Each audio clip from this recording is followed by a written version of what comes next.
Assalamualaikum warahmatullahi wabarakatuh. Perkenalkan, nama saya Halimah Ramadhani dengan NIM 2314010206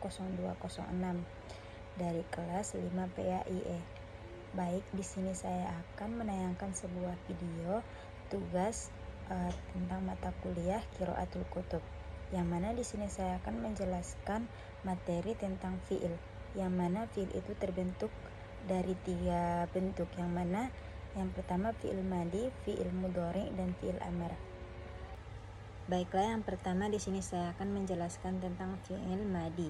Yang mana fiil madi adalah kata kerja dalam bahasa Arab yang menunjukkan suatu pekerjaan atau kondisi yang sudah terjadi di masa lampau.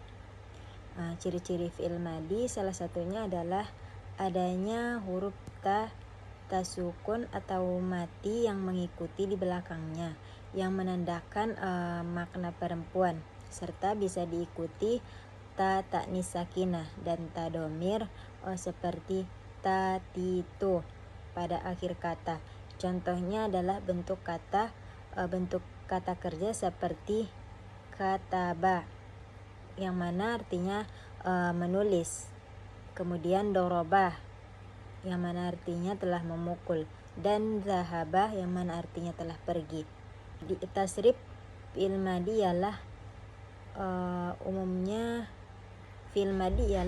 mengikuti pola bentuk dasar 3 huruf dengan variasi harakat pada akhir kata, yaitu fathah, dhammah, dan kasrah, yang masing-masing memberikan makna tambahan atau menunjukkan keadaan tertentu. Misalnya, fiil madi yang berakhiran patah adalah bentuk dasar, sedangkan yang berakhiran dhammah menunjukkan perubahan makna atau identifikasi, dan yang berakhiran kasroh biasanya menunjukkan keadaan atau sifat yang lebih lembut. Kemudian fiil mudhari adalah kata kerja dalam bahasa Arab yang menunjukkan peristiwa atau tindakan yang sedang berlangsung atau akan terjadi di masa depan, yang mana ciri utama fiil mudhari antara lain ialah diawali oleh huruf-huruf mudharaah seperti hamzah, nun, ya, dan ta, serta dapat diawali oleh huruf sin atau saupa yang berfungsi untuk menunjukkan peristiwa yang akan terjadi. Kemudian selain itu, fiil mudhari mengalami perubahan sesuai dengan enam kata ganti dalam bahasa Arab, yaitu ana yang mana artinya aku, kemudian anta yang mana artinya kamu laki-laki, yang anti yang mana artinya kamu perempuan, kemudian huwa yang mana artinya dia laki-laki, dan hiya yang mana artinya dia perempuan, dan nahnu yang mana artinya kami. Yang mana contohnya adalah kata seperti yaktubu yang mana artinya dia menulis, adhabu yang mana artinya aku pergi, dan saya malu yang mana artinya aku akan bekerja. Yang mana ini menunjukkan kegiatan sekarang atau yang akan dilakukan, yang mana tasrif atau perubahan bentuk fiil mudhari disesuaikan dengan subjeknya untuk menyampaikan makna, waktu, dan jumlah pelaku dengan tepat. Kemudian fiil amar. Fiil amar adalah bentuk kata kerja perintah dalam bahasa Arab yang digunakan untuk memberikan instruksi atau permohonan kepada lawan bicara atau mukhatab agar melakukan sesuatu, yang mana kata ini diarahkan kepada orang kedua, baik tunggal maupun jamak, laki-laki maupun perempuan, dan biasanya bermakna perintah atau yang berlaku di masa yang akan datang.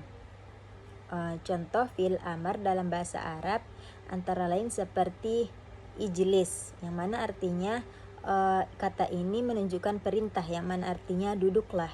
Kemudian irji, yang mana artinya pulanglah, yang mana memerintahkan seseorang untuk pulang. Kemudian adhulu, yang mana artinya masuklah, yang mana fiil amar terbentuk dari fiil mudhari dengan menghilangkan huruf mudharaah dan membentuk dan menambahkan tanda khusus seperti hamzah wasol di awal kata, serta biasanya diakhiri dengan sukun pada huruf terakhir. Baiklah, di sini saya akan memberikan harkat pada halaman 15 yang mana tentang materi al-khulwatu bil bil ijnabiyati. Bismillahirrahmanirrahim. An Jabir qala nabiyyu man kana yu'minu billahi wal yaumil akhir fala yahluwanna bimra'atin laisa ma'ahadu mahrami minha fa inna thalithuhuma syaitanu rawahu Ahmad. An Jabir qala nabiyyu man kana yu'minu billahi wal yaumil akhir fala yakhluwanna bimra'atin laisa ma'ahadu mahramin minha fa inna thalithahuma syaitanu rawahu Ahmad. Qala sahibun nail wal khulwatu bil ijnabiyati mujma'un ala taharimiha kama haka dalikal hafizul Asqalaniyu fi Fathil Bari wa illatut tahrimi ma fil hadisi min kauni syaitani salisuhuma wa huduruhu yuqi'uhuma fil ma'siyati wa amma ma'a wujudil mahrami fal khulwatu bil ajnabiyati jaizatun limtina'i wuqu'il ma'siyati ma'a hudurihi wa ikhtalafu hal yaqumu ghairuhu maqamahu fi dhalika kan naswati saqati faqila yazuzu lidu'fi tuhmati wa qila la yajuzu wa huwa zahirul hadisi.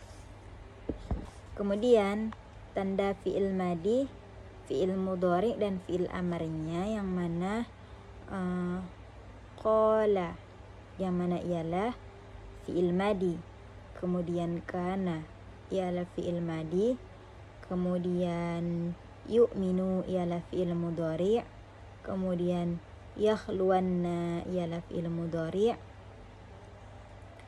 kemudian haka ialah fi'il madi, kemudian yuqi'uhuma yang mana ialah fi'il mudhari, kemudian yakumu ialah fi'il mudhari.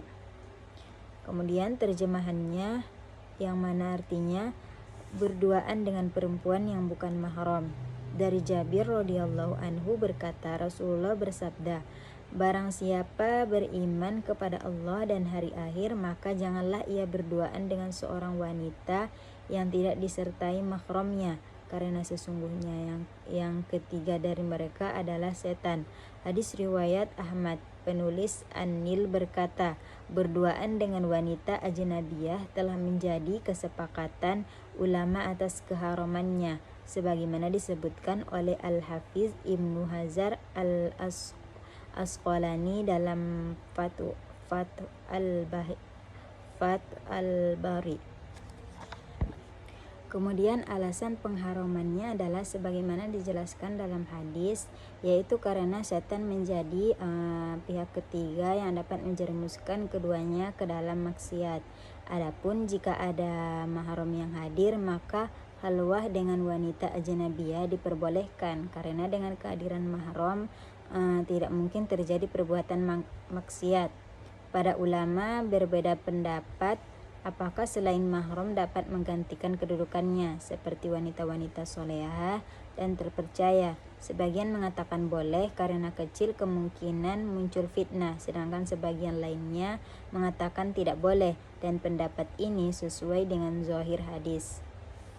Kemudian makna dan kandungannya dari Jabir radhiyallahu anhu berkata Rasulullah sallallahu alaihi wasallam bersabda, barang siapa beriman kepada Allah dan hari akhir, maka janganlah ia berduaan dengan seseorang wanita yang tidak disertai mahramnya, karena sesungguhnya yang ketiga dari mereka adalah setan. Hadis riwayat Ahmad. Yang mana hadis ini mengandung peringatan yang kuat agar seorang laki-laki tidak berduaan atau berkhalwat dengan wanita yang bukan mahramnya, karena dalam keadaan seperti itu setan akan menjadi pihak ketiga yang berusaha menjerumuskan keduanya ke dalam maksiat. Khalwat adalah keadaan di mana seseorang laki-laki dan perempuan ajnabiyah berada di tempat tertutup atau aman dari pandangan orang lain, yang dapat menimbulkan fitnah dan dorongan hawa nafsu. Kemudian para ulama sepakat bahwa berduaan dengan wanita ajnabiyah hukumnya haram, sebagaimana dijelaskan oleh Al-Hafidz Ibnu Hajar Al-Asqalani dalam Fathul Bari. Pengharamannya didasarkan pada alasan yang jelas dalam hadis, yaitu karena setan menjadi perantara yang dapat menimbulkan godaan dan dosa. Islam sangat memperhatikan penjagaan kehormatan dan kesucian umatnya. Maka segala hal yang dapat menjerumuskan pada perbuatan maksiat dicegah sejak awal. Namun bila wanita tersebut didampingi oleh mahramnya, maka khalwat tidak lagi termasuk dalam larangan. Sebab dengan kehadiran mahram, kemungkinan terjadinya maksiat menjadi kecil. Para ulama berbeda pendapat apakah selain mahram dapat menggantikan kedudukannya seperti wanita-wanita solehah dan terpercaya. Kemudian sebagian ulama membolehkan karena kecil kemungkinan muncul fitnah, sedangkan sebagian lainnya tidak membolehkan karena zahir hadis menunjukkan bahwa yang dimaksud hanyalah mahram laki-laki. Dari hadis ini tersimpul bahwa orang yang beriman kepada Allah dan hari akhir harus menjaga diri dari hal-hal yang dapat menjerumuskannya ke dalam dosa. Larangan khalwat adalah bentuk perlindungan bagi kehormatan dan kesucian diri. Dengan menjaga pandangan, adab pergaulan dan batas-batas syariat, seseorang menunjukkan tanda keimanannya yang sejati. Mungkin cukup sekian penampilan materi yang pertama.